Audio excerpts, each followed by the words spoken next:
The gods have bickered for as long as anyone can remember. Winter gives way to the flowers of spring as one god gains an upper hand, but then the blizzards of winter return as the power shifts back. In the kingdom of Avatha, being outside the walls when the storm hits means certain death. You must join together to protect your people, keep food on your table, and fight to protect the world as you know it. Welcome to Session 0 of our Daggerheart campaign with some amazing friends that I am so excited are here for this. We're going to be diving into the world of TTRPGs. It's been a hot minute since we've had this, and like I said, we have a lot of new faces for the channel in this video, and so I am very excited. My name is Cameron. I will be the game master, narrator, whatever you want to call it. I like to say the voice of physics in the world, fate, all of that kind of jazz. And so, and then we have 5 amazing players with various, very different experiences with tabletop RPGs. And so we're going to go around and introduce ourselves and then share kind of your experience with tabletop RPGs. And then we'll talk a little bit more about what we're going to be up to tonight. We'll head over to West Coast, Best Coast to kick it off. Hello, it is I, the usual Emma. I am here always, even when I'm not. And then what's your TTRPG experience? Right. So much, specifically in the last year and a half, 2 years. Lots of 5e, some Pathfinder, some one-person TTRPGs, some... I haven't done any of Daggerheart yet, so this is going to be fun. Some other fun little side projects, and then watching things like Critical Role and Dimension 20. I've done a lot of playing games in the past 2 years, so excited to play more. Frozen on YouTube. Is it my audio or audio as a whole? Thank you so much for calling that out. We'll head over to Locke. Howdy, everybody. My TTRPG experience is I'm getting drug kicking and screaming into the future today. Cam invited me to this a while ago, and I thought the system seemed really intriguing, so I was like, yeah, absolutely bring me on board. Apparently he was not aware that the last real true TTRPG experience that I have was Advanced Dungeons & Dragons 2.0, literally some almost 30 years ago now. I ran a campaign for about 3 years in AD&D, so it's not like I'm completely new to the whole experience, but it has been just a wee bit of time since I've done anything quite this in depth. In the intervening time, I've played a couple of the like pre-box ones. They had like a Rick and Morty D&D one shot that we played through. We did a couple of the like build the map as you go, Driz Stewart and things. So little bits here and there in between, but this is my first foray back into a full TTRPG in quite a long time, and I'm definitely excited to check out Daggerheart. I'm super excited that you're here, and I'm very excited for you to be the voice of someone who isn't super familiar with TTRPGs. Like, like you said, I did not know that when I invited you, but like I'm really excited for this, and so we'll head on over now to my bottom left with Mayfly. Hi, it's me. I am the Mayfly. TTRPG experience. Some 5e, some Pathfinder, ran Candela for about a year and a half.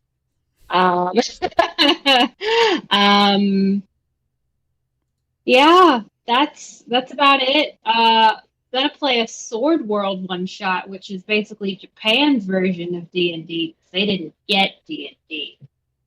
So that's coming up for me soon as well. So I'm excited about that. And then I'm excited about this too. We'll see how it goes.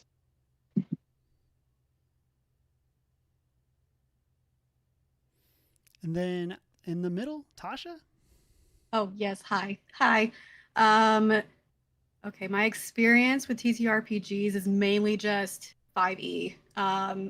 Started playing, I want to say back in 2017, 2018. Longtime Critical Role fan. Loved Dimension 20. And then, yeah, first time playing Daggerheart. Super excited. Yeah, that's me. And then over in the bottom right, Mike. Hey, everybody. Let's see. My experience really has been kind of over the last year. I can thank Cam and Mayfly for all this because been in a lot of their stuff. We've done Strixhaven together. We've done Candela together. So I've dipped into a few other things. Mostly have learned a lot from watching shows like Critical Role and Glass Cannon. So kind of learning 5e and Pathfinder. Ah, man, Glass Cannon. Don't sleep on it. So I was very excited when I heard about Daggerheart and started reading up on the system and was like, this is intriguing. So I am incredibly excited to play this. I'm very excited for this. I have GM'd the playtest for Daggerheart, and I have played in the playtest for Daggerheart. So this is my first time playing 1.0 and actual release. And so I am very excited for this opportunity to play and dive into the system and see what it's all about. I was so excited to pick up my copy and get to experience it. And so I'm excited for us to get to have the chance to go through all of this together. And so I did want to kind of do a little bit of an introduction. We did a little bit about this before stream started, but this is a session 0. And so for people that may not be familiar with what that term means, this is going to kind of be our introduction to the campaign. So for today, what I have asked all of the players to do is to come in with their a concept of their character. We are going to find out some players went a little bit above and beyond that request. Other players are just kind of digging into stuff. And so with our overall goal there of being, we're going to try to build our characters tonight. This may not be 100% the characters that we are going to play when it comes to our next session, hopefully in 2 weeks. But that's going to kind of be the vibe of what we're going for. And so I want us to get at least that, like if we think of character creation in a video game, I want us to be at least at 90% created by the end of the night tonight. And so there may be some massaging, there may be some adjusting equipment that you want to do for your character. But the goal is for us to be about 99% complete by the time that we get through. And so please, as we go through this, we've been talking in our chat as well. Please ask questions. Chat, if you have questions as we are building our characters, please let me know. And we can definitely go through and try to address those. We will 100% all be learning this game together, as we heard from our introductions. 5 of us have not played, and 1 of us has played once, and then narrated once. And so that's going to be the fun part of TTRPGs, is that this is a collaborative medium. We are going to be telling these stories together and learning the game together as we go. So, in addition to character creation,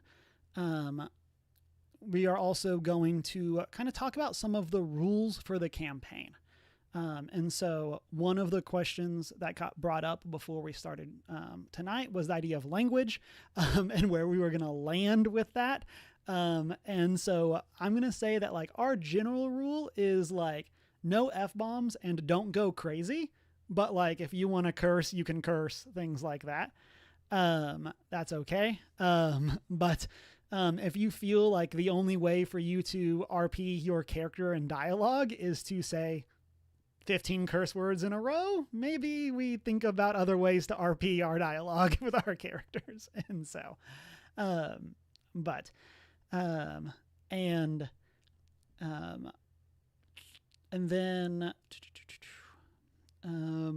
trying to think if there's anything else. didn't put this in the stream titles, but we're going to be calling this a system sprint. So we're going to kind of lay some ground rules for what that's going to mean for everybody as we get going tonight. So normally when you enter into a TTRPG, you play together for several months and then everyone ghosts each other and you never finish. So that's usually how TTRPGs go. Don't call me out like that. Yeah. And so our goal for this is we're going to finish this TTRPG and we are going to be going fast as we do that. And so it's okay. Thank you, Deanna. And I think that normally when you think of RPGs, you're playing like 3 or 4 sessions at each level as you level up. We're going to be playing 1, maybe 2 if things go slowly. So we are going to definitely be going fast and getting to experience. Our goal with that is to experience the full like breadth of the system, not the depth of the system. So with that, our players have all been given free reign that between sessions, if they want to change their equipment, go for it. When we level up, we'll talk about tiers of play once we hit our first level up. But when you enter a new tier, you gain access to new equipment. Pick whatever you want. Like, just have the equipment you want. If there's a new item that you think seems cool, put it on your character. Let's go with it. We are going to be like kind of living our best life as we experience all of that. And so I don't want y'all to feel like y'all are stuck with anything. If you want to change something radical about your character, just let me know. But like, even if it's something that's like, hey, I no longer want to be a warrior. I want to be a brawler. Cool. Let's change it. Like, be who you want to be, and the kind of character that you want to be. I want us to have the ability to kind of have fun and experience that part of the system, rather than like worrying about things like game balance and all of that. And so we're going to kind of let chaos ensue there. Let's see. I will also say, with the idea of this being a sprint, other than our level up to level 2, so that we can walk through that first level up together, we are probably never going to level up on stream. Just kind of as a be aware for everyone. That's something that we can do on the back end. That way things aren't too crazy. But yeah, that's something that we can figure out. And so I've talked for about a minute. How are we feeling? Thoughts, vibes from everybody in chat? I'm excited. Yeah, it's gonna be a good time. Yeah. I love this idea of a speed run campaign. Yeah. I'd never heard of it as an idea before, and it seems like a lot of fun. Yeah, I mean, getting to see, because I mean, like you brought up, like a lot of the times, like campaigns fall apart, and you never get to see your character all the way through to the end. And so, to have a chance to see what the beginning and possibly the end of your character can look like, and all the things in between, it's a really fun way to be able to see the entire system in a really interesting way. Oh, that reminds me of another thing I wanted to say. Player death, there's like some specific rules in Daggerheart for it, but if your character dies, like however quickly you can roll up a new one, like hop back in. And so feel free to do that. If you want to just add a slight twist on the name and you're now that character's sibling with the exact same abilities and backstory, like, let's rock and roll. Like even Junior. Yeah. What do you mean you don't know where my twin brother was? Yes, exactly. I received a note from my twin that I needed to come to this place. Where are they? And so, I will say, I don't know who else saw the D&D movie, but that's my biggest miss from the D&D movie, is that they didn't kill Chris Pine's character to then have him be that character's brother, also played by Chris Pine, for the rest of the movie. I wanted that so bad. I still hold out hope that they do a sequel and it's the exact same cast, but they're all completely different characters. Oh, that would be great. That would be good. Yeah, that would be good. that'd be super fun. That movie doesn't get enough credit. It was very good. I absolutely blew away my expectations. I loved it. Yeah. So as we get ready to get into actual character creation, I've kind of already shared the background of this campaign to all of our players. But for the chat, this is going to be a homebrew that I have created. Daggerheart calls these campaign frames, but basically, what is the idea of the world? And so this is going to be a custom one that I put together. And so, as you may have heard in the intro, the idea of this world is that there are two fighting deities. One is the god of winter, the other is the god of spring. And so in this world, there are cycles of winter and spring. There is no summer, there is no fall. When it changes, it goes from like literally being bright of spring to just literal like blizzards. And so the idea of like, or the inspiration for this is a little bit of like Arthurian legends meets Frostpunk. So the idea of like winter hits, you got to bunker down because you are not safe. And so kind of smallish. Oh, so the worst half of the year. Yes. That is definitely the vibe. And so the idea is that our players are going to be living in this world. They are going to be established, and they're going to try to be influencing the world around them kind of with this seasonal restriction. And then we're going to be working this into the idea of our system sprint, where we're not going to play every spring and we're not going to play every winter. But in the gaps between our level ups, 2 years might have passed for our characters. And so just kind of be thinking about that whenever we do those level ups. I will let you know how far we are skipping ahead and things like that. And then we might work those into you've come back together, you've now leveled up. What's something that your character has been up to in that downtime?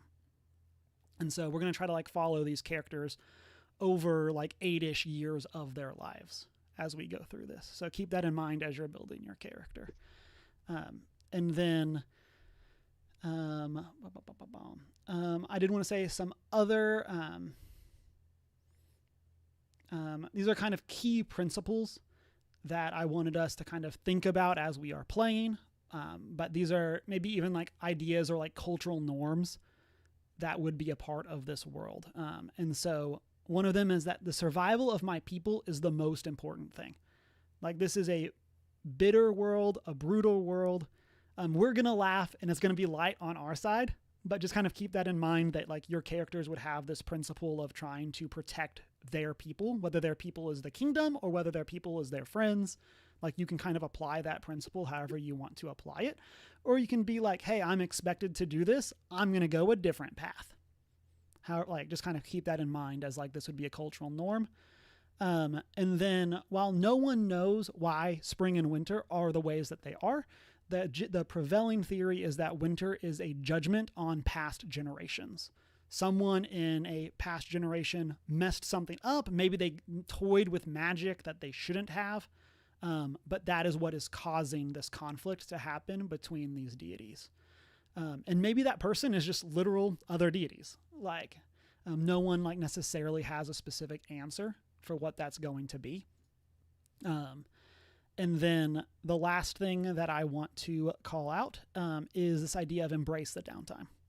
Like I said, we're going to get to kind of have some experience with our characters, just like living their best life as we either skip through time or as maybe they get hunkered down for several months in a blizzard. And so embrace that downtime. We're going to find some really cool stuff to do as we get through. And then as we build out our characters today, I'm probably going to be asking you questions about how to connect those to those like principles and world and all of that.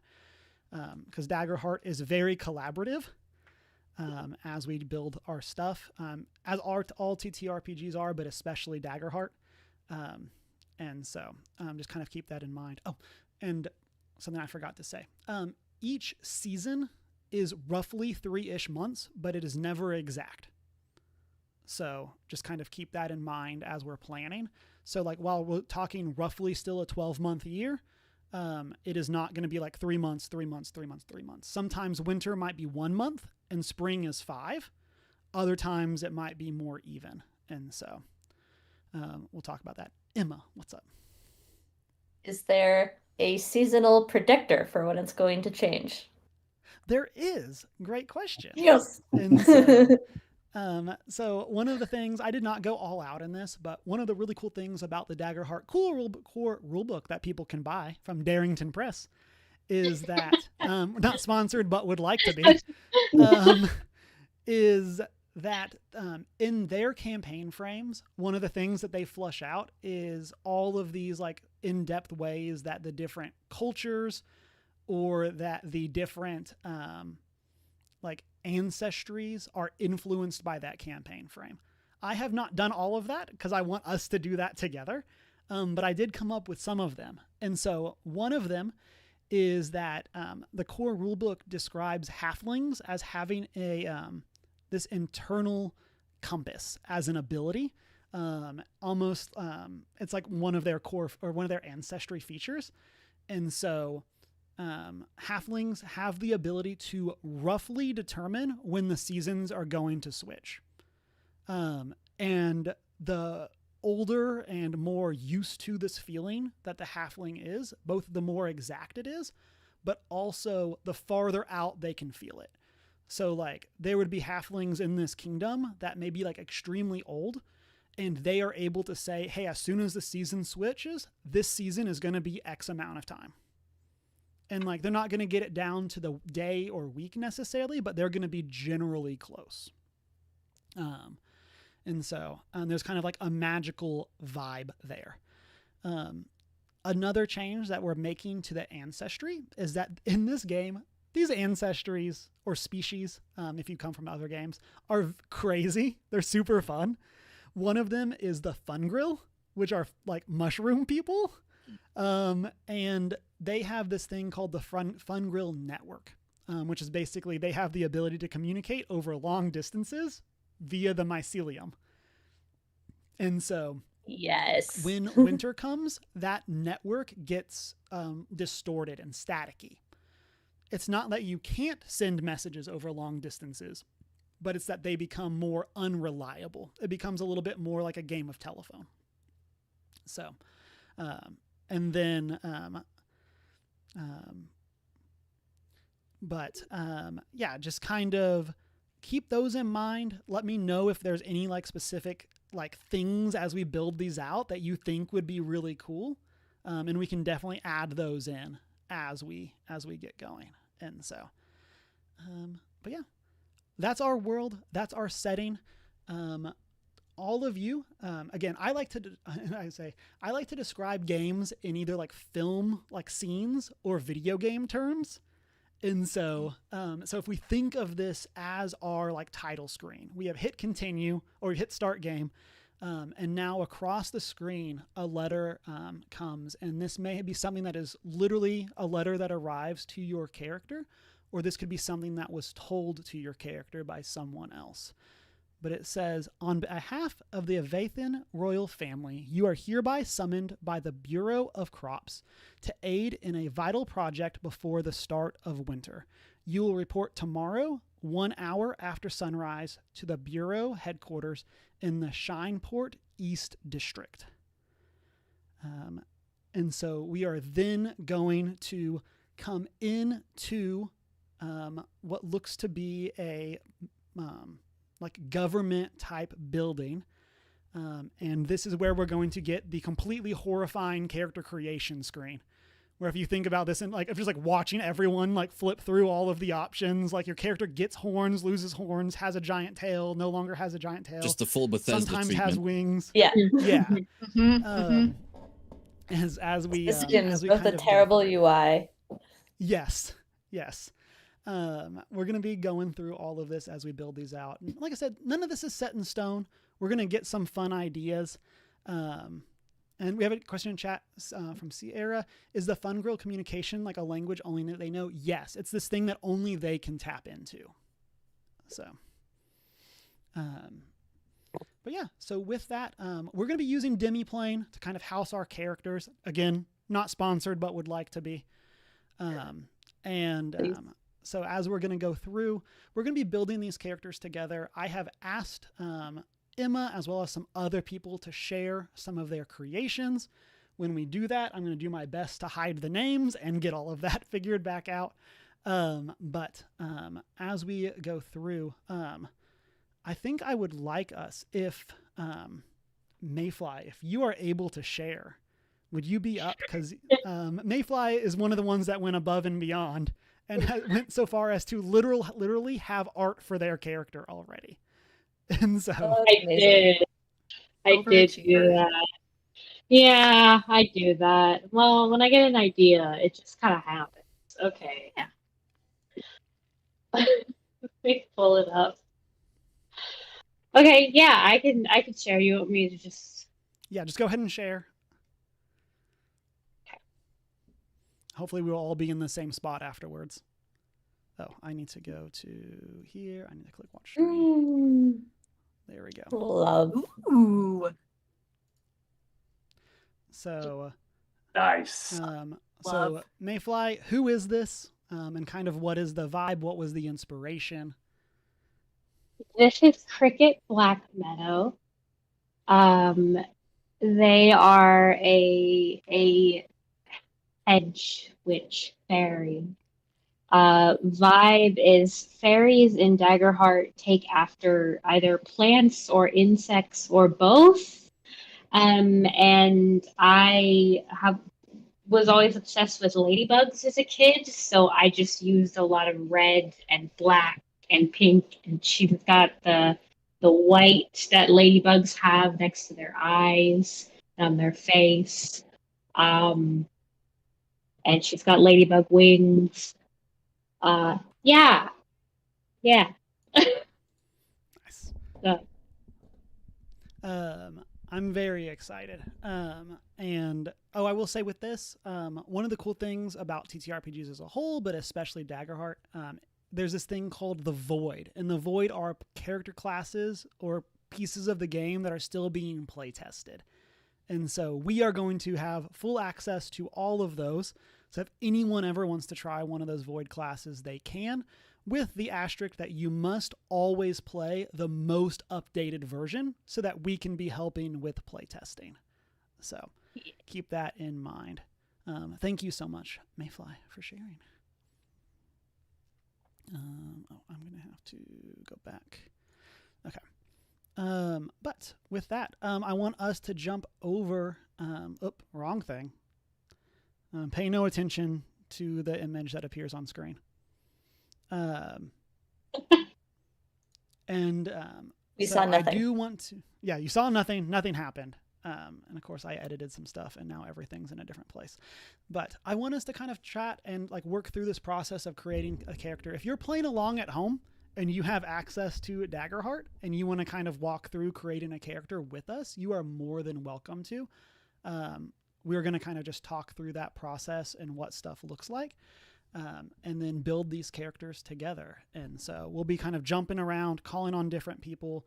I know Mike has a picture of his character as well. We're going to save that one for a little bit later, for once we talk about ancestries, and kind of hop in there. And so, yeah, with all of that kind of around the table, I'm curious, what kind of character is everyone thinking of? What's the vibe that you're looking for? You may be set in stone already. You may kind of have ideas up in the air. What do you think for your characters?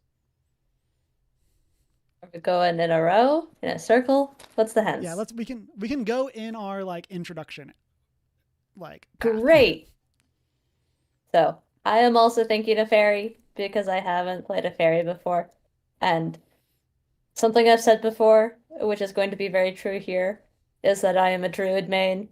And I will forever play a druid when given the opportunity to. So I'm going to play a druid fairy, and she's going to be kind of inspired by the rainforests of Washington State, because fun fact, Washington State has rainforests. So it's very much all of the trees covered in moss with lots of ground cover and ferns and things.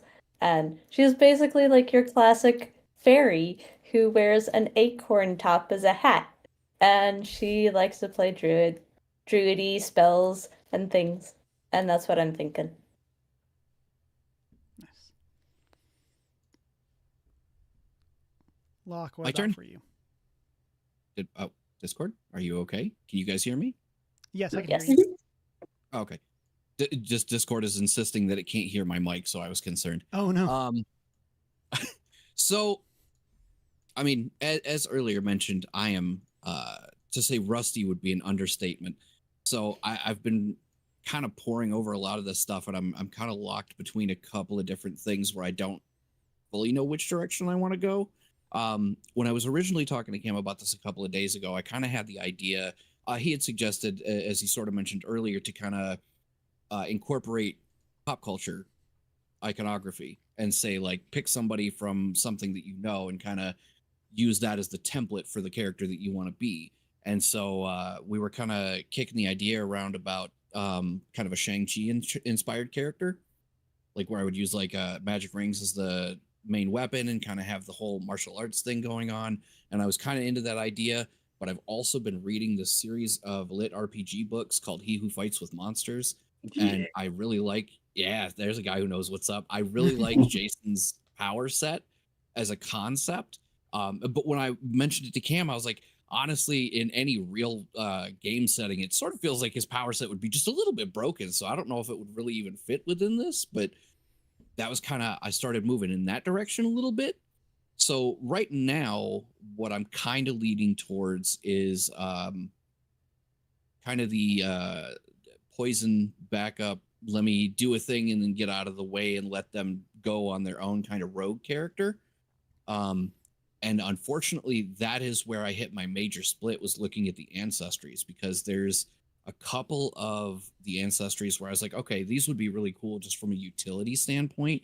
Like I was looking at the Tidekin, and I just really think it would be cool to have the the heal as kind of a part of utility ability, and then the water whip I just think is a really cool concept to have, like, let me pull you in and then poison you, and then I'm going to use a shadow jump to get out of dodge.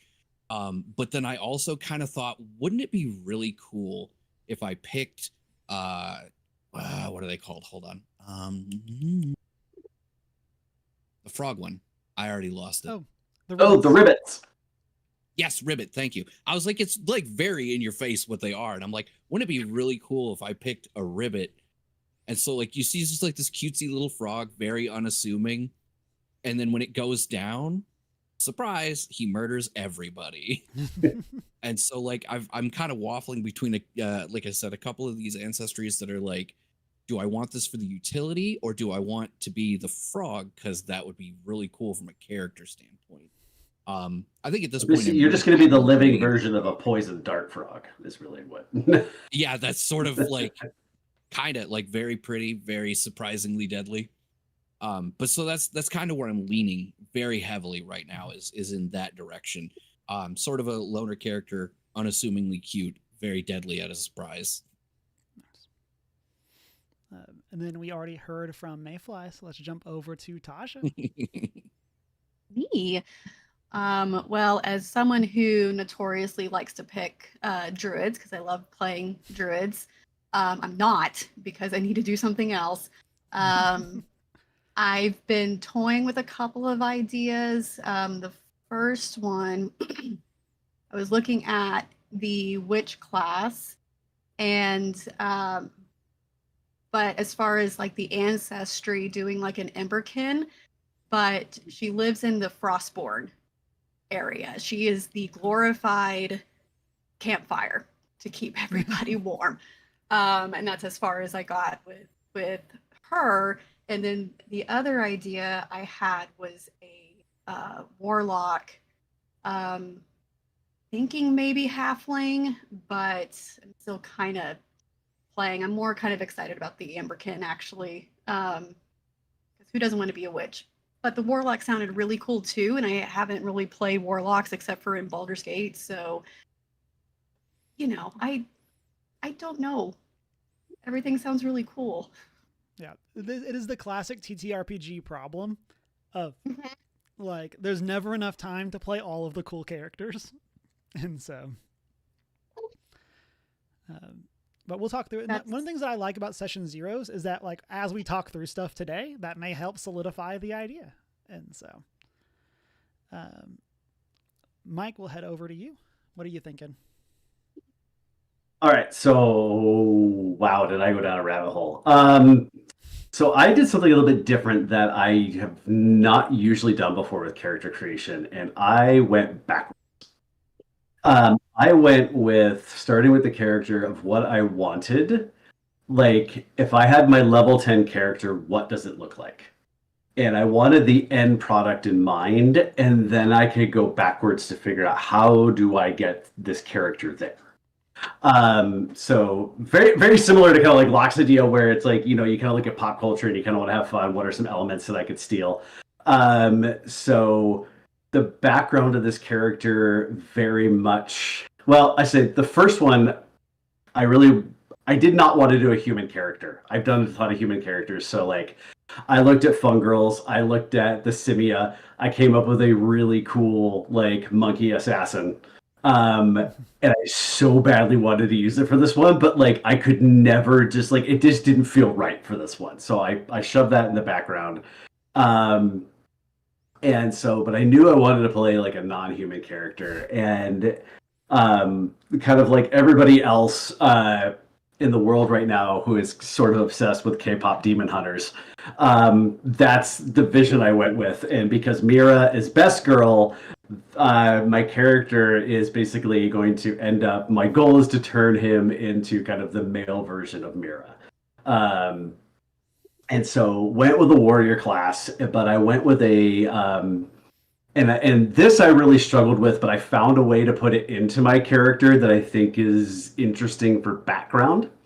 But character-wise, I got really stuck on, so I'm playing a Gatari, so basically I'm playing a cat.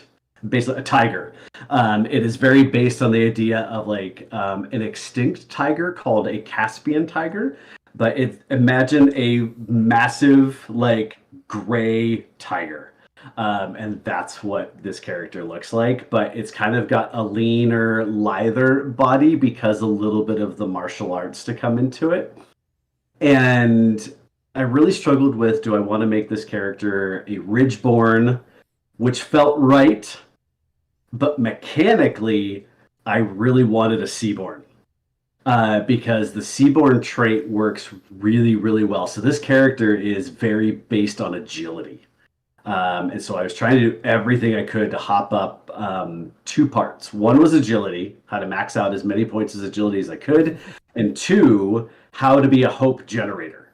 So the idea that my character is built on the idea that every time I roll, and there's even a character level up later on that when I roll with fear, I still get a hope out of it. And so I was trying to connect those dots on like how to make that all happen. And so Seaborn mechanically works better. So it is my full character is a Seaborn Qatari that goes with the Call of the Brave subclass. So ultimately the character whose name is Andar Seaborn, he is basically going to be sort of your prototypical military soldier, but there's a lot of interesting background that's going to come up out of that. And we're going to see that there's a lot more to Andar than you think there's going to be. He's going to come across very straightforward, but not so much. It's funny that you mention the Samaya Assassin, because when I played in the playtest, that's what I played. Was a Samaya rogue. Extremely inspired by Abu from Aladdin. Mm-hmm. That was the literal goal of it, was to play like, what if Abu was the street rat instead of like the sidekick. And so yeah, actually the goal was very similar to Locke's, was to have this essentially like, not quite lemur, but something similar. But the idea of this very, very cute monkey and the hood goes up and it is a totally different, like, like all of a sudden you would not expect this little monkey to just go on and just assassinating people. So it's still in the works, it's still in the Tangible background, monkey. and someday I'm going to use it. But yeah. So real quick, I'll kind of show you, show everybody what I landed on. Let's go ahead and for do that. I just I can draw stick figures, barely. So I do not have Mayfly's talent, artistic talent. So I did Hero Forge, not sponsored, but would like to be. I appreciate you helping. Anytime. Oh. So this is sort of what what we're aiming for. Hero Forge would let me allow to do stripes that didn't look terrible. But this is kind of the idea that this is kind of where he's gonna end up. I like it. So Yeah. I like him. I think he's gonna be fun. I've got some fun ideas for him. But and then I'll say, Emma, if you want to share as well, we're going to kind of have Emma be our walkthrough person for as we're going through character creation. We're not going to just talk about like Emma's character as we're doing this, but just kind of so we can kind of get a hang and get a view of what stuff is like other than me like reading a screen.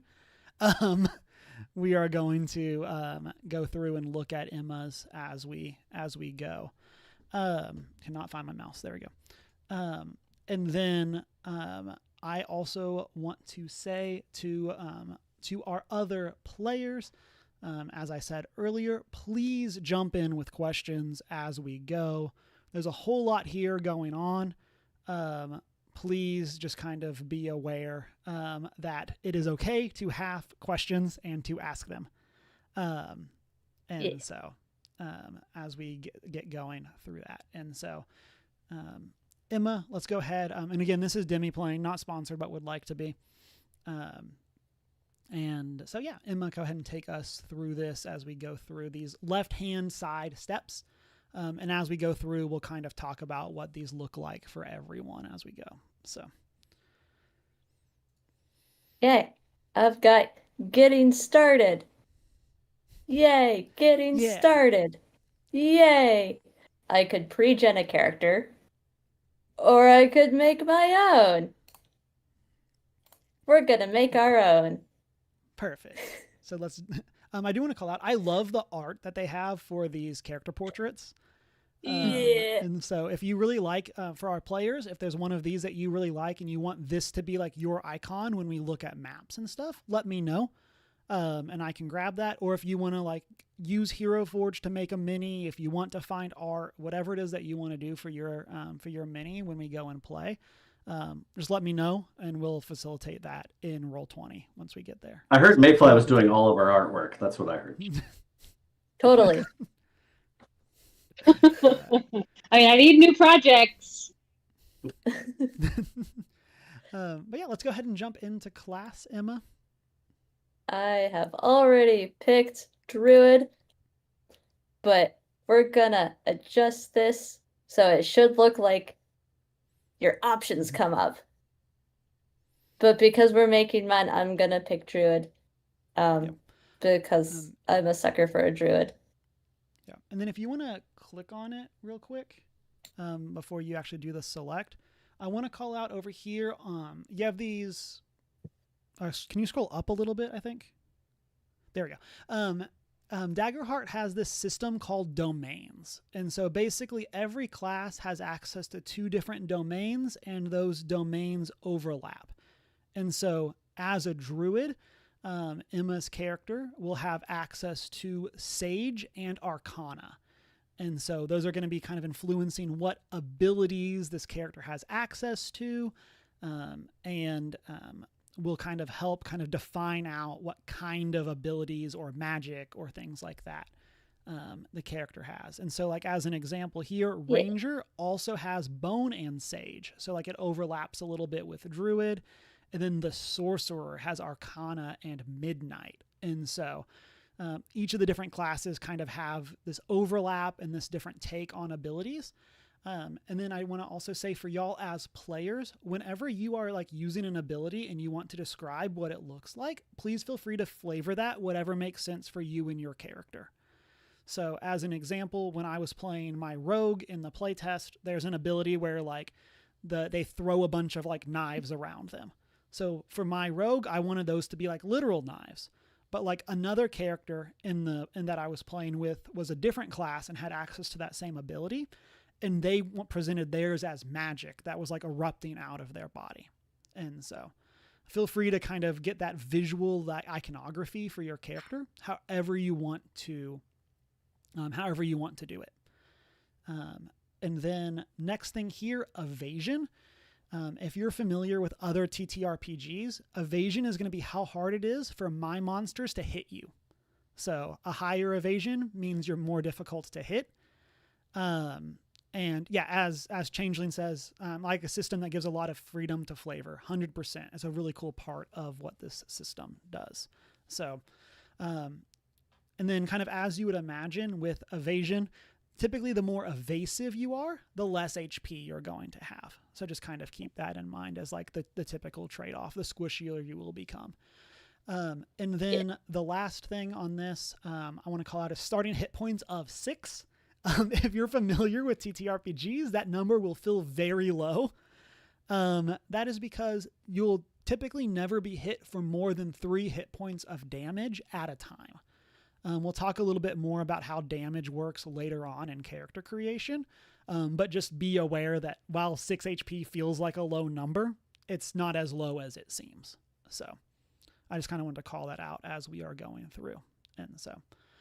Cool. But yeah, Emma, if you want to go ahead. Select my class. Okay. Yep. Now we're gonna get to this fancy little list of things.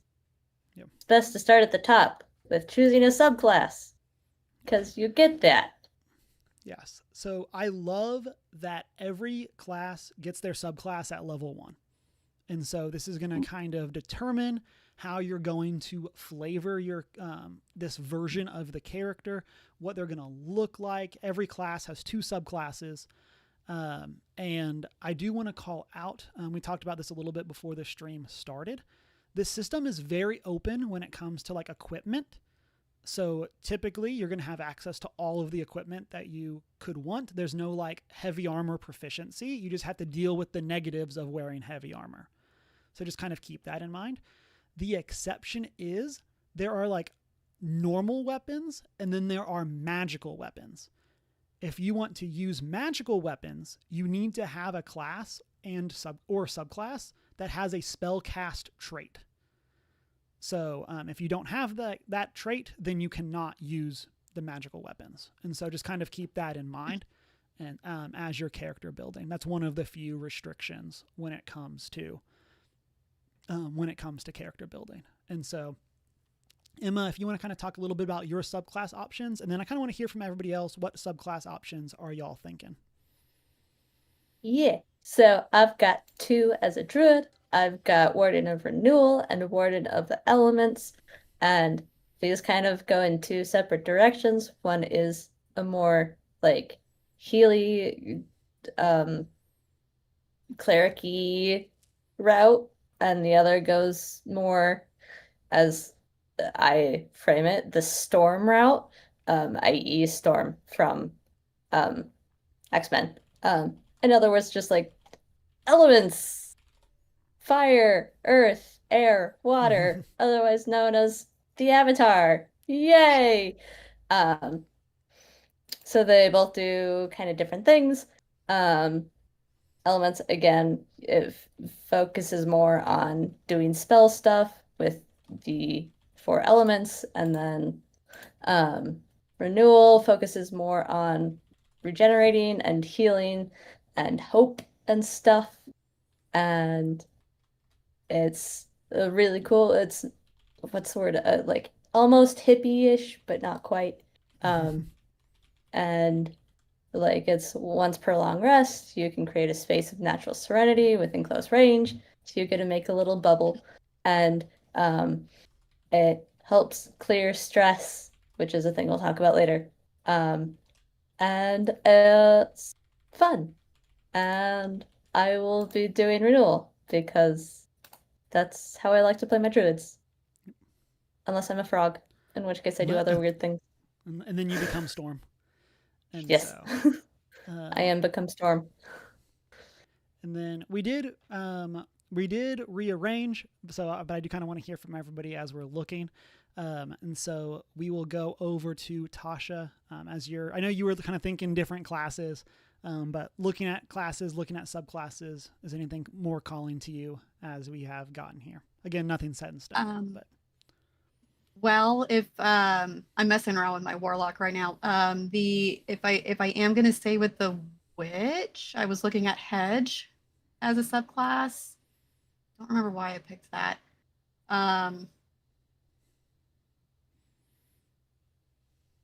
Okay, yeah.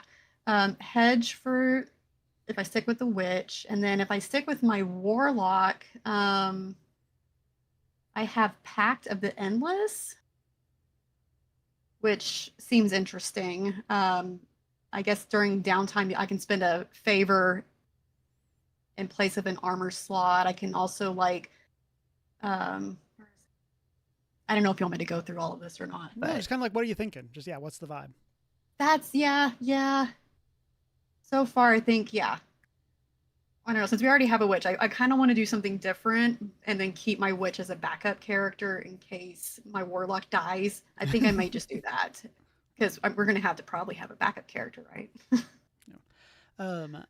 I will call out just because Tasha did have it come up. The way that downtime works in this game is there are short and long rests, just like there are in D&D and Pathfinder. And during your downtime, you get access to 2 activities out of a list of, I believe, 4. Maybe it's 5. And that can be recovering HP, that can be fixing your armor, that can be clearing your stress, like all the different resources in the game.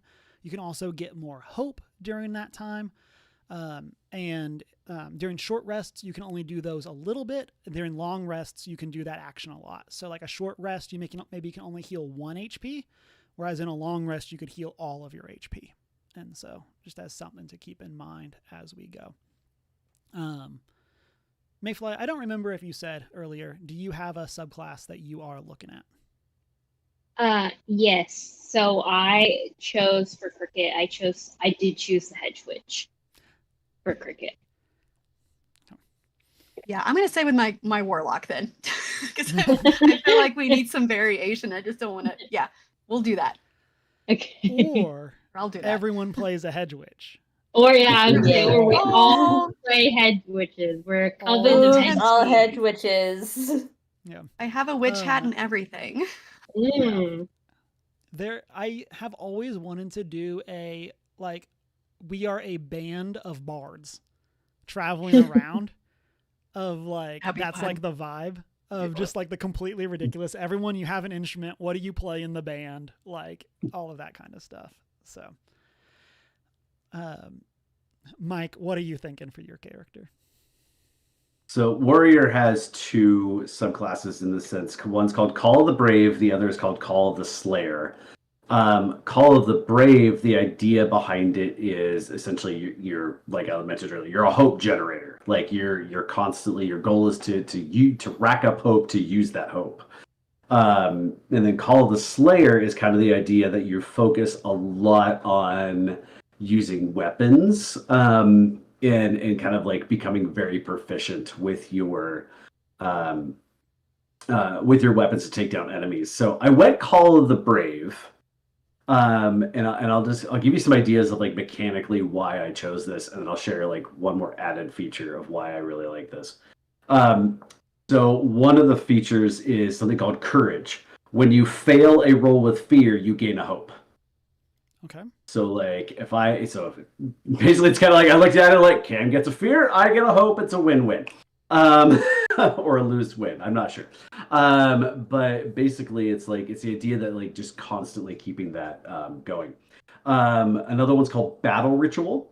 So once per long rest, before you attempt something incredibly dangerous or face off against a mighty foe, especially one that outmatches you, you can perform a ritual, and when you do, you can clear 2 stress and gain 2 hope. So that adds a really interesting dynamic to what I can choose to do during long rests. Because this is a character thing that technically I would have to choose as part of one of the actions during my long rest. So now I can choose that as well as two other things inside that long rest. So little interesting not want to say gating of the system, but a little interesting mechanical thing in there that's really interesting. There's also a specialization feature that you get later on, that if things are going, if like I start taking a lot of damage and I go down to like 2 or fewer hit points, I can roll a d20 as my hope die. Wow. So instead of rolling the d12, I get to roll a d20. So it gives me, so it's kind of like the less life I have, the more punch I have in my attacks. And then I got to see if I can find the card. But there's one card that you get at level 2. So I mean, the very next level that plays into this is that once per. Oh no, where is it? Maybe it's level 3. Essentially, there's one where I can gain 3 hope. I think it's during a long rest, but I gain 3 hope, and I can give 3 hope to somebody else as well. So one thing we haven't really talked about yet is in Daggerheart, there is a tag team system in which 2 players can roll together on an attack. And so one of those players just has to initiate the tag team by spending 3 hope. So if there is a chance that we're coming up on something tough, I could use that to give myself 3 hope, somebody else 3 hope. So I could spend that 3 hope to tag team with somebody else to get that extra punch during an attack. The other person I give it to could also tag team with another character. And so basically in a pretty beefy fight, we have the chance to have 2 coordinated heavy attacks from the party. So I thought that was a really interesting mechanic to bring in, and see what we could do with it. So that's why I went that route. Nice. Then Rob, we'll head over to you. I gotta say that that hope thing you were just describing at the end, it just all I could see in my brain was like a full-on Marvel versus Capcom team attack. Yes. Yeah. Yep. That's kind of the I idea. was like, Yeah. here we go. I like that.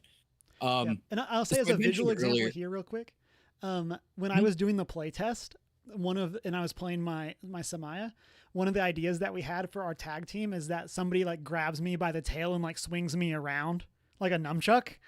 And so like it's a nunchuck monkey, that's like slashing things as they get swung around. So the tag team moves have some really fun ideas that you can get into.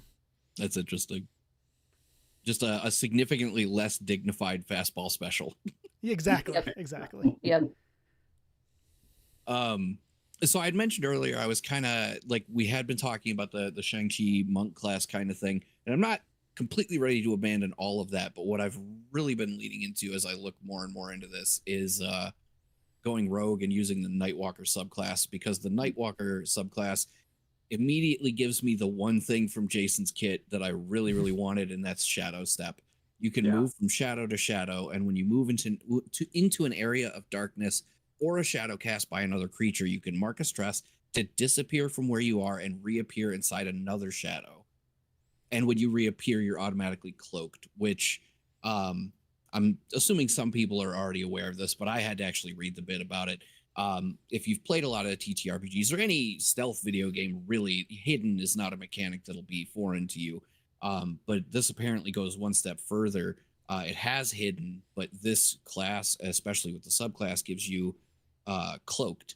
Anytime you would be hidden, you are instead cloaked. In addition to the benefits of the hidden condition, cloaked, you remain unseen if you are stationary when an adversary moves to where they would normally see you. And then after you make an attack or if you end your movement in line of sight of somebody else, you're no longer cloaked. But that also kind of gives me the whole Drax thing. I've mastered the art of standing so perfectly still that I'm invisible. And so, like, on the one hand, I'm like, oh, I really got to lean into this because I want the shadow step thing. But then the cloak thing just also feels like it'll be really hilarious. As long as I'm not moving, I'm basically invisible. That's crazy. Yeah. It's a very fun. That's what I did for my character, was that one. and like the ability to like hide under something and then like appear on the opposite side of the room is super fun for like mobility. I feel like Something that, oh, go ahead.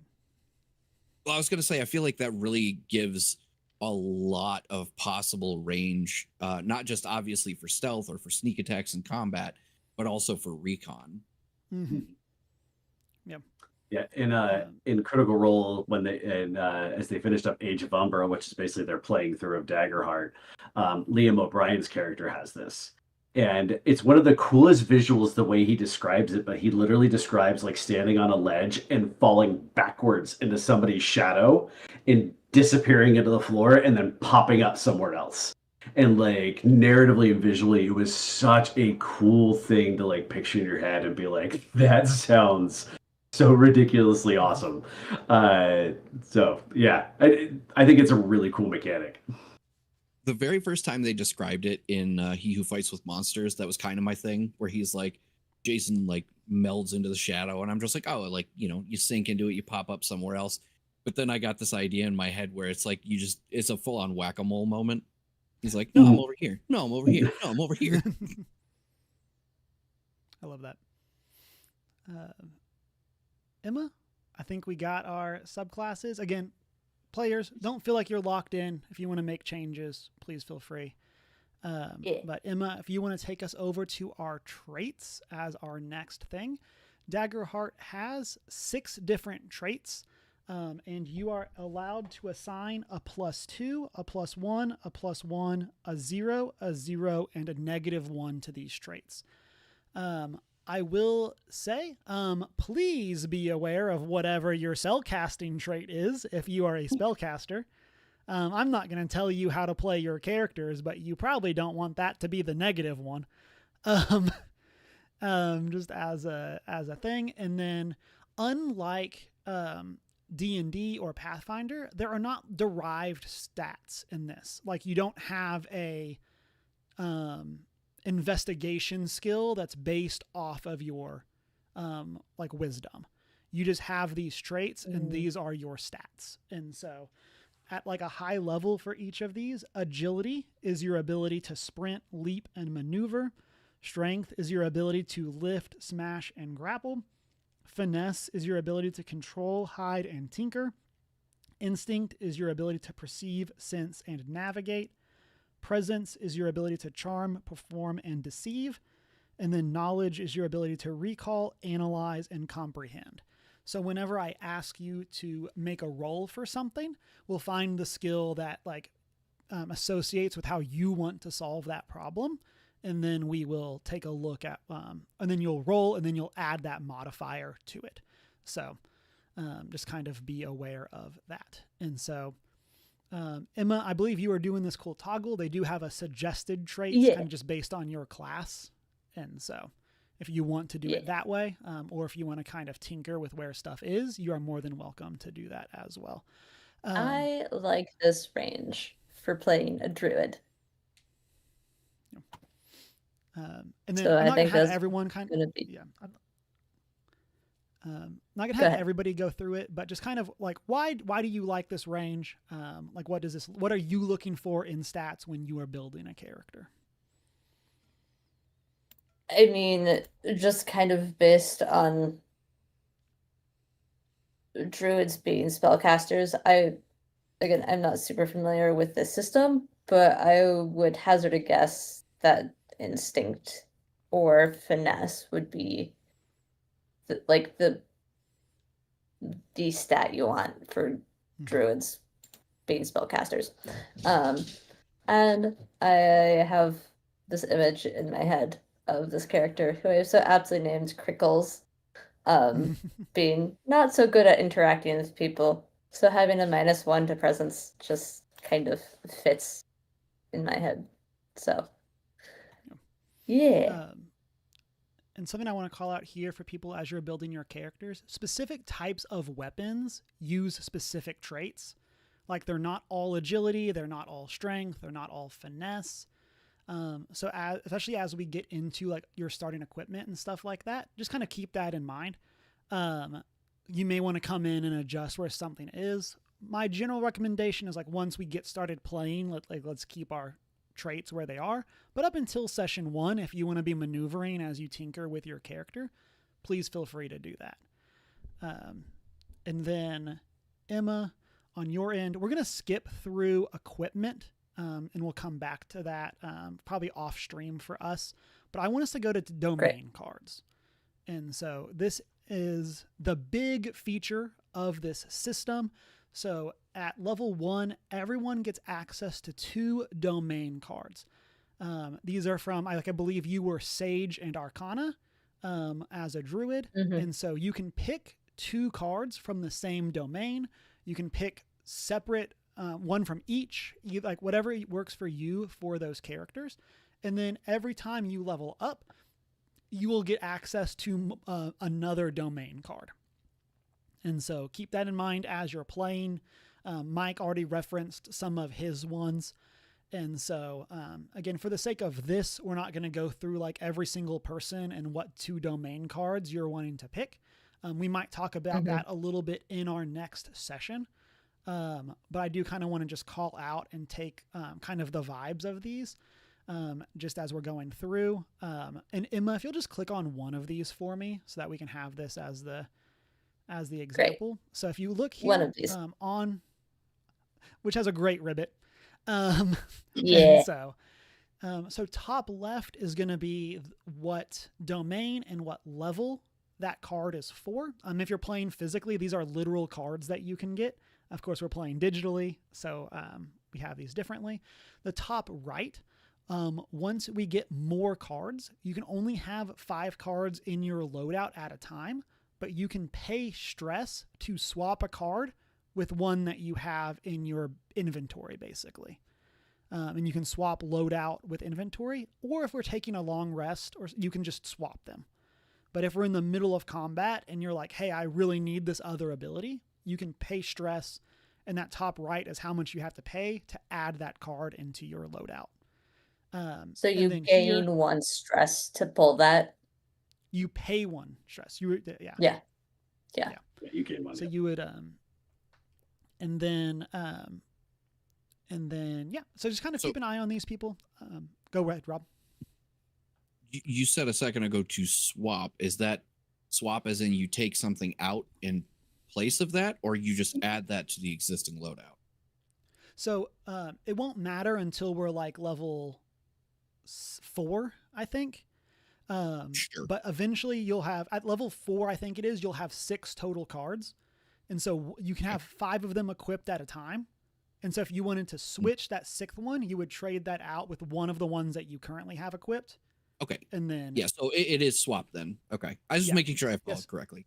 Yeah, and so like you won't lose access to them. You could always change it back later.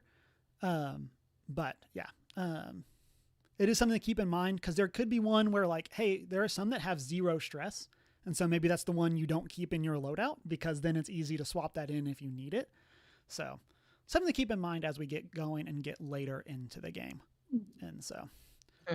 Wait, so can you repeat what you said about the 0? Because the one of the cards that I picked has a 0 and the other one has a 1. So the 1 you would mark the stress, but the 0 is kind of like a freebie to swap out, right? Correct. Okay. So, yeah. Correct. Yeah. So like one of my cards has a 0 stress. Okay.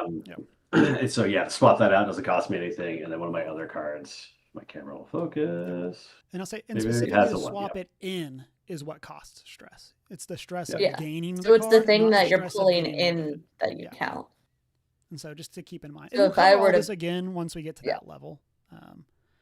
But just as a BO. Because right now we only have the 2 until we level up and then we get more and then so we're level 5, we can only have access to 5 cards, but if we wanted to switch one out, then that's when we go to mark stress or not mark stress. Yep. Correct. Cool. Yeah. Sweet. And only when you swap out in a stressful situation. Like you can swap out like at a rest for free. So. Oh, okay. Okay. And then Emma, let's go over to our heritages. And so again, we'll talk inventory and all of that separately, but I do kind of want us to just hit on this. And I know a handful, we did already talk through our ancestry ideas. But take some time to look through these for everybody. Emma, I believe you did want fairy, so let's go ahead and we can click on that and take a look. And if you will, click on that drop down. And so like your domain cards, your ancestry card is represented by a card as well. And so that has your abilities that you get for that ancestry. It would kind of like sit off in its own space if we were playing with like a play mat. And so this is just something to keep an eye on. And so there's some really fun stuff here. There's some very cool ideas. I love the ancestries that they have. I believe I said that earlier. And so there's some very fun ideas. I believe from what we had discussed earlier, Rob and Tasha, y'all were the ones that since y'all hadn't like locked in on a character idea, you hadn't necessarily locked in on ancestries. I think I'm set on my... Time. Okay. Yeah. I think I'm going to stick with the Emberkin. Okay. Because that I'm just still floating a little bit, fun. but I've narrowed it down a little. What are you kind of narrowing down to? I want to hear thought process, not final answers. And so, but what are you thinking? To be really honest, I'm leaning very heavily for Ribbit purely for the character of it. Like, I haven't even really looked at the abilities that I get with it. I just like the idea of cutesy little frog murdering people. It's living in here now. But I had also kind of been waffling back and forth between Skykin and Tidekin. Because like I mentioned earlier, the Tidekin gives you the heal and the water whip, and I just think both of those would be really cool to have as a utility. But I don't know necessarily, like, water creature fades into shadow does not really feel to me like a cohesive thing for a character. You know what I mean? So it's like I'm struggling between utility and concept. So like I'm really heavily leaning towards Ribbit for character concept, and I would say I'm almost 90% set on Ribbit for just purely for the character aspect. I do have to say, Cameron knows this. I play a frog person druid in our Pathfinder game, and it is so fun to do weird things with a frog character. See, so there's a lot of cool things you can do with that. Yeah, I think aesthetically, a frog druid is just like absolute S tier. Like, I think that is incredible aesthetic. You know what I mean? Yeah. But I was also kind of like, maybe Goblin was also kind of a maybe, and a little Goblin ankle shanker. Yeah, because Goblin's already kind of got that vibe. You know what I mean? Like, you just expect a Goblin to do chaotic stabby things. So like that's the Tidekin and Skykin literally are just only considerations for utility. And then there's like a 2% where like maybe Goblin over Ribbit, but like I really love the idea of wacky frog shenanigans. We are all up for shenanigans here. So let your heart be your guiding key, of course. But like 95% frog. Yeah, I'm 100% frog. Emma, if you'll click over into communities, this will be the last thing I'm going to have you share. So in Daggerheart, there's the idea of your ancestry, kind of like biologically, who are you? Then there's the idea of community. What area did you grow up in? Like, what was your culture? And so there's a bunch of different options here. And we're going to kind of, as we get more familiar and y'all kind of lock in on who your character is, these are the things that are going to be influenced in our campaign frame of like, hey, if you're a Duneborn, like what does that look like in a world that is filled with this endless cycle of winter versus like spring? Like, what does that look like for that character? And so, this one looks like it's a community one. I wonder what community that is from. Or is that just their thing for Void? It's their work in progress, Void content. Oh, that is the community just is referring to. Yeah. Oh, that's the community there. Oh, okay, I understand. Yeah. And so like Wildborn has its art already. It's just the Duneborn doesn't have its art yet. Okay. This is why I kind of wanted to aim for Frostborn since it's a winter versus spring Mhm. thing. I don't know. That just sounds helpful. Maybe. Yeah, and I think that's really cool. What's the trait of Frostborn? You know how to make resources last once per long rest. When you choose to repair all armor, you can also repair an ally's armor up to half their base armor score. Ooh. So That is really that cool. seemed helpful. And I just thought it's funny if basically this fire person in a wintered place. I don't Mhm. know.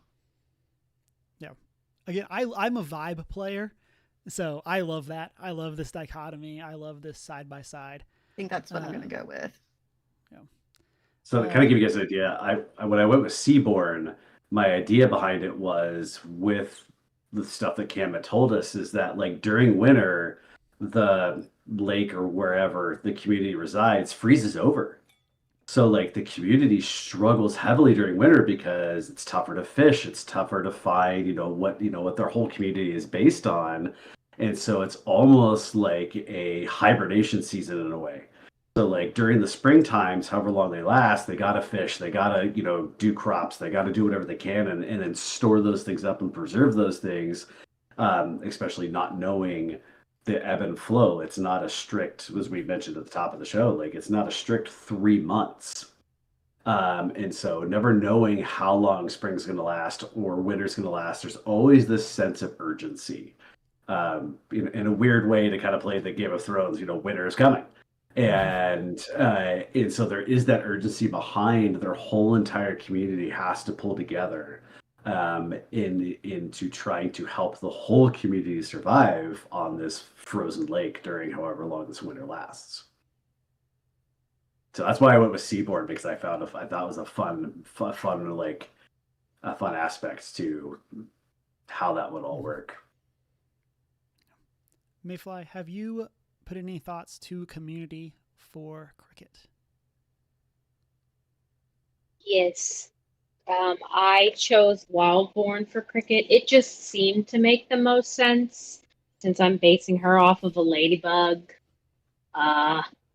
Ladybugs and flowers and roses and forests, and it's very stereotypical fairy, but that's kind of what I was going for.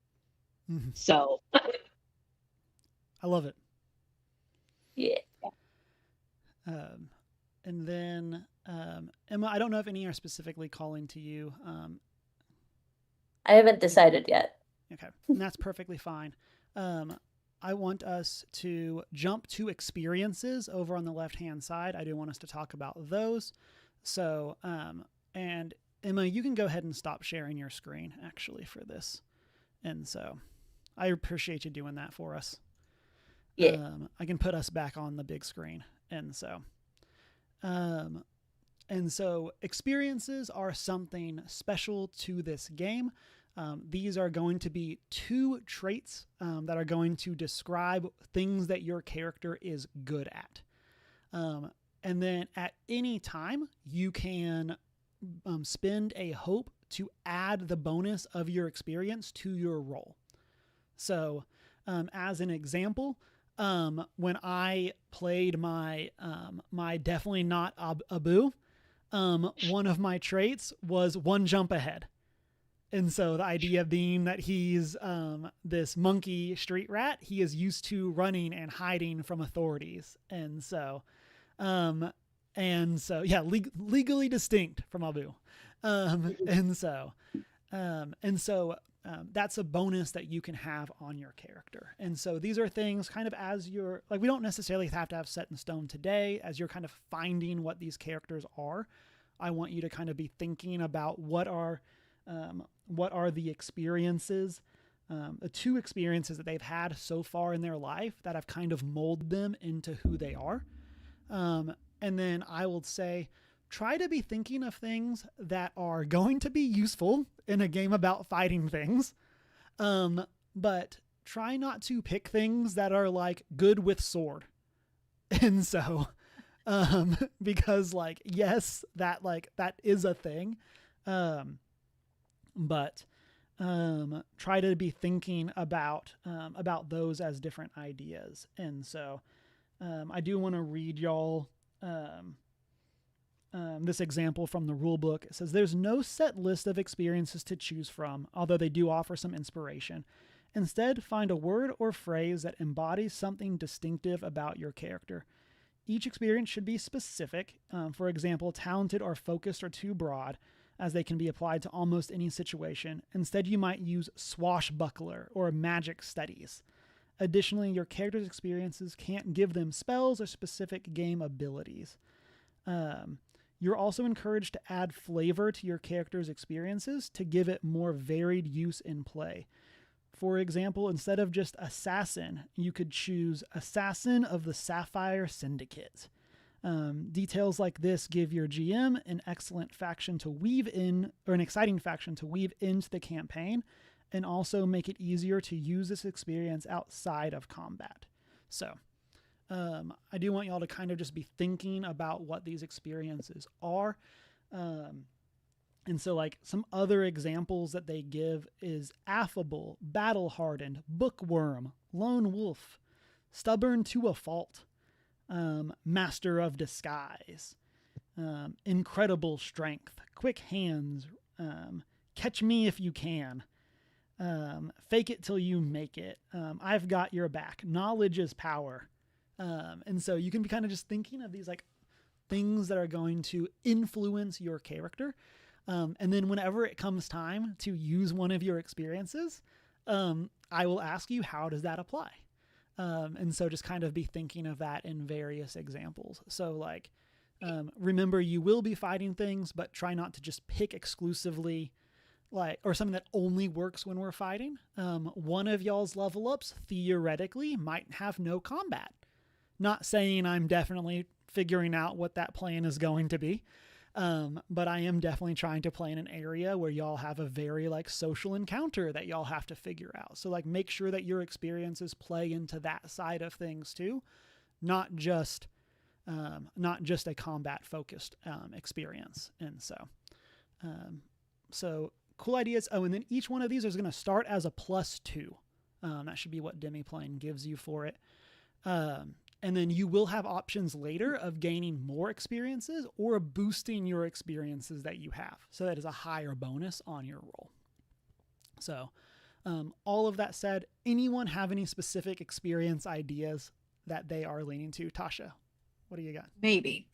I'll keep you warm because fire.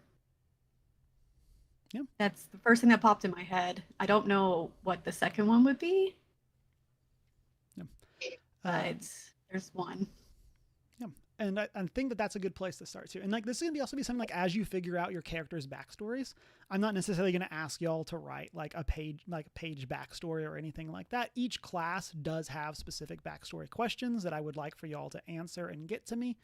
But as you're thinking those through, maybe your experiences come out of that as well. And then if you would like any help or have any questions, of course we have the group, but you're also of course more than welcome to ask me something. And if you like even send some experiences, I might say, hey, let's make that a little bit more broad, or let's make that a little bit more specific. Just kind of, cause like I want y'all to be able to actually use these. And so I want to make sure that this is a powerful thing. Go ahead, Emma. I just thought of something fun. For my character coming from an underborn community, so coming from underground, and then having one of her experiences be hand-me-down enthusiast, where she's really into like sharing things that people don't need. So like if she doesn't need something, giving it to someone else, and that like doing something cool. I don't know. But like just being a big fan of hand-me-down stuff and something comes of it. I like that. It's the idea of like kind of making the most of whatever you have. So yeah, I like it. Anybody else a huge Futurama fan? Yeah. Just me? There you go. As soon as you started describing that, I was like, oh, kind of sewer mutant. They built their whole society on the stuff that came down from above. So I went the other way with it, but I dig the concept. Yeah. See, my brain went City of Ember. Is Yeah. where my brain went with it. There's lots of fun things that you can do with it. Like Yeah. maybe being able to like barter a bit for like I know this is used, but I'll trade you, these two things for a little bit of that or whatever. Like there's fun ways to go about it.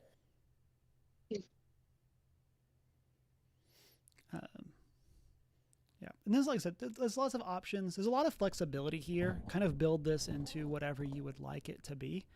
I know when I was building like my character, this was a place I struggled, like especially because like I was building a character for like a learn to play one shot, and it was like I don't know, and so please like feel free, and like I said, if you want, like there is a list in the book of suggested ideas, and then if you want to ask any questions towards me or towards your other players, we can do that as well as we get going. And so and then something that I do want to call out, we're going to not do it on stream. We might do this at the beginning of our next session, once y'all's characters have like officially met. But I do, as you're building the characters, Daggerheart has the idea of connections. And so these are specific questions, I believe, based on your class that you're going to ask the other people at the table, and they're going to help you answer these questions about like your relationship with each other. And so these are going to kind of be aspirational questions. And so like, this is an example from the sorcerer, of why do you trust me so deeply? And so this is a question that like Tasha's character could ask Rob's, of like, hey, why does your character trust me?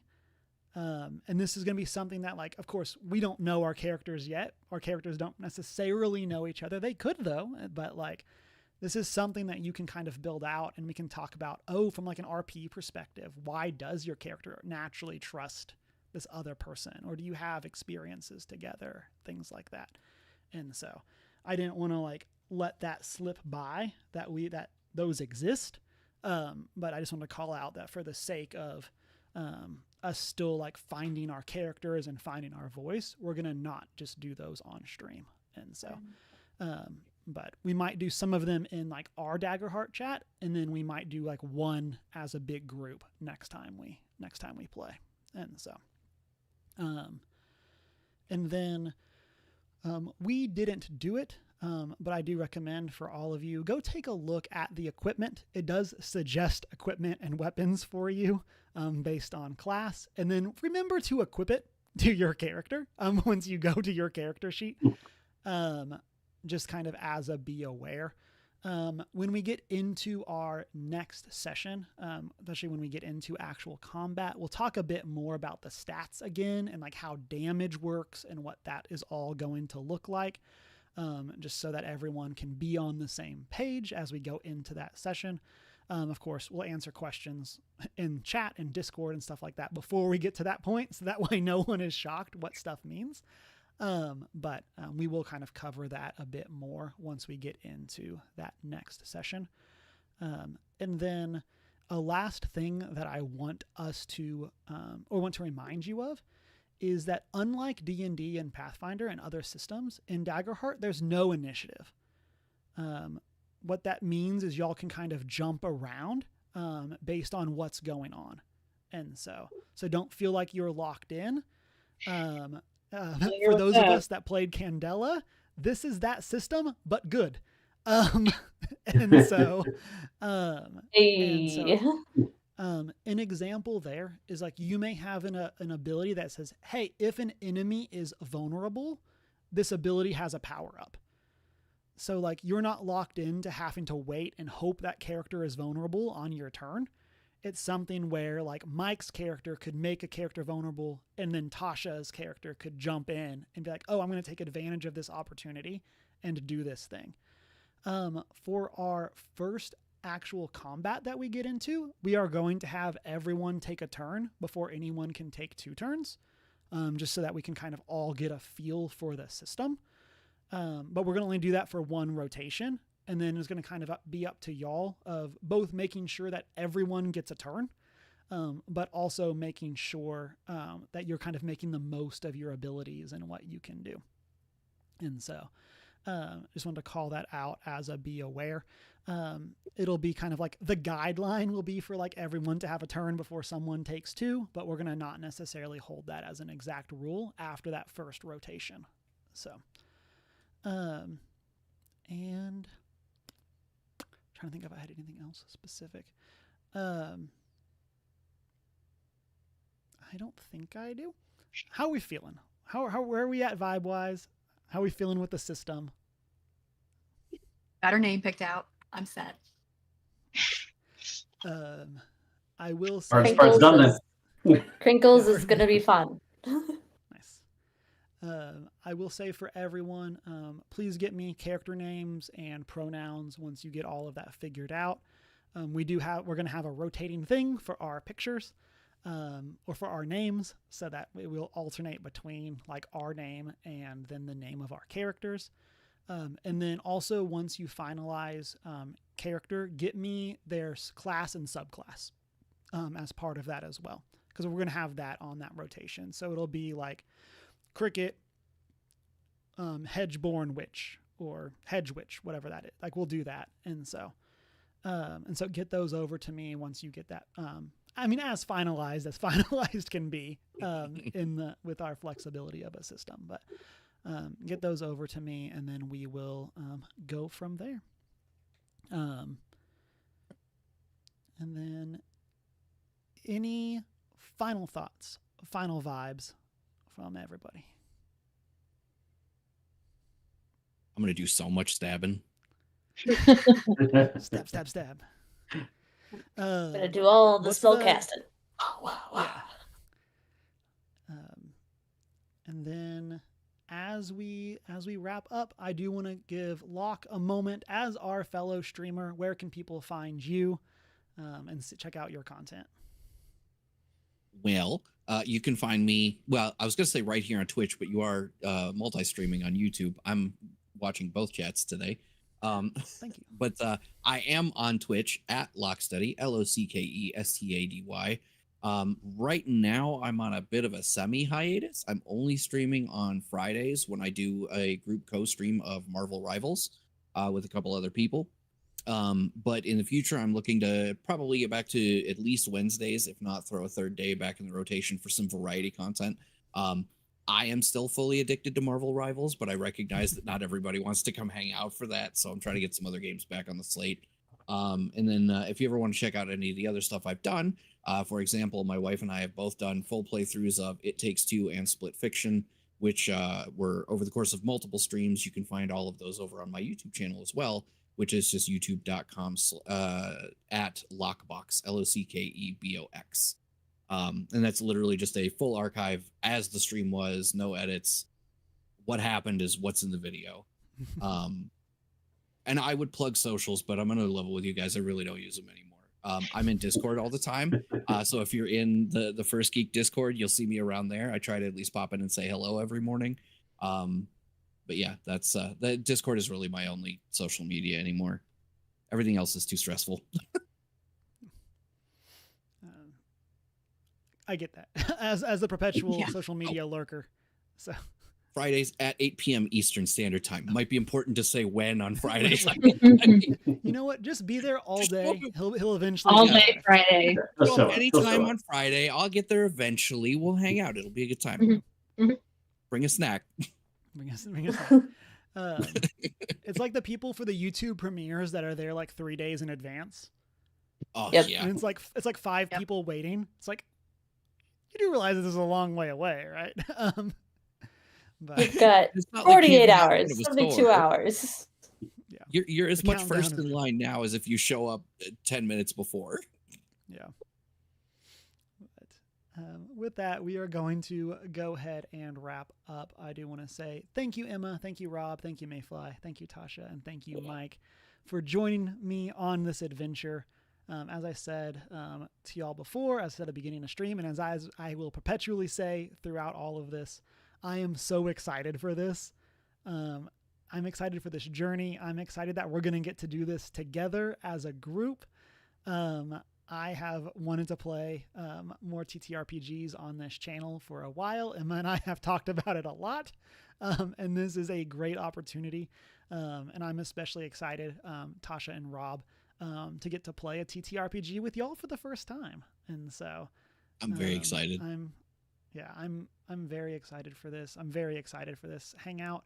And I'm super excited to see how Daggerheart goes. And so, as I said, our rough plan is to be back in 2 weeks with session 1 on August 18th. I believe is 2 weeks from now. That's our rough plan. Of course, for all of us as players, life happens. If you're busy, if things don't work out, just let me know ahead of time. And we'll do our best to make sure that your character does not have like explosive diarrhea, and that's not why they're there. That's a glass cannon. The other advantage of being a frog. The other advantage of being a frog, just somebody put me in their backpack and I'll just nap. Yeah. Yep. Been there, done that. Yeah, it happens. And so again, thank you all so much. Chat, thank you all for being amazing. I want to shout out Gamer, Tuck and Roll, Misunderstood Genius, Rebels Tea Cottage, Ellie, Divine One, for coming and hanging out, and for the new follows. And then also want to say thank you everyone who hung out and chatted in chat. Obviously there's a lot going on, and so I appreciate our other players engaging with chat. I tried to do my best to do that as well. Really appreciate everyone who came and was a part of that. And so, but all of that said, Emma and I will be back next week chatting geeky news, and then we'll be back in 2 weeks with Daggerheart. Have a great one. Say bye to everyone. Bye. Bye, everyone. Bye.